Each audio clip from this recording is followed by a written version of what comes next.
তো এই গল্পটা বিপুল নামের একটি ছেলে লিখে পাঠিয়েছে। আমার নাম বিপুল। আমার গল্পটা শুরু হয়েছিল আমার টিউশনে। মেয়েটির নাম তিথি। মানে যখন আমি পঞ্চম ক্লাসে পড়তাম তখন মেয়েটি আমার সঙ্গে পড়তো, বান্ধবী ছিল। তারপর আমি আলাদা স্কুলে চলে গেলাম, তারপর দেখাশোনা বন্ধ হয়ে গেল। তারপর সপ্তম ক্লাসে একটি টিউশনে ভর্তি হলাম এবং জানলাম সেও ওই টিউশনে পড়ে। তখনও তার সঙ্গে ভালোবাসা হয়নি, তখনও সেই বান্ধবী ছিল।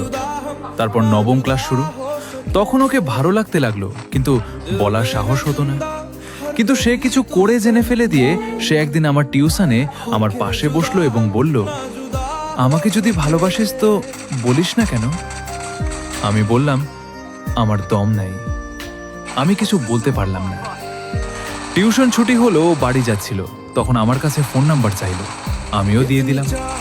দিবার পর আমার মনে কিছু আলাদা ফিল হচ্ছিল। তারপর সন্ধেবেলে ফোন করে বলল, তুই আমাকে ভালোবাসিস? আমি বললাম, হুঁ। দিয়ে ও বলল, আমার দিক থেকেও হুঁ। তারপর আমি আর কোনোদিন টিউশন বাদ দিইনি। 1 বছর ধরে চলল।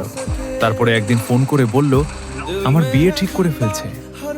আমি বললাম, বাড়িতে বলো বিয়ে করব না। ও বলল, বলেছি, কিন্তু জোর করে দিয়ে দেবে। আমি বললাম, আমি কিছুই করতে পারবো না, তুই বিয়ে করে নে। সেই দিন আমি ঘুমোতে পারিনি।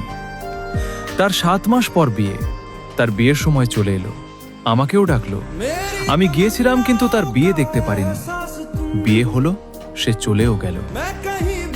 1 মাস পর এখন সব ঠিকঠাক চলছে, কিন্তু কখনো কখনো বেড়াতে এলে দেখা হয় এবং বলে, কেমন আছিস? আমি কেবল মাথা নাড়িয়ে দিই। আমিও বলি, কেমন আছিস? ও বলে, ভালো। ব্যাস, এইটুকু আমার গল্প। সব ভালোবাসা পরিণতি পায় না ঠিকই, তবে কাউকে মন থেকে ভালোবাসার পর তার খুশির জন্য নিজেকে আড়ালে সরিয়ে নেওয়াটাও এক প্রকারের গভীর ভালোবাসা। আর হ্যাঁ, তোমাদেরও যদি জীবনে কোনো গল্প থাকে তাহলে আমায় ডিএম করতে পারো। বাই।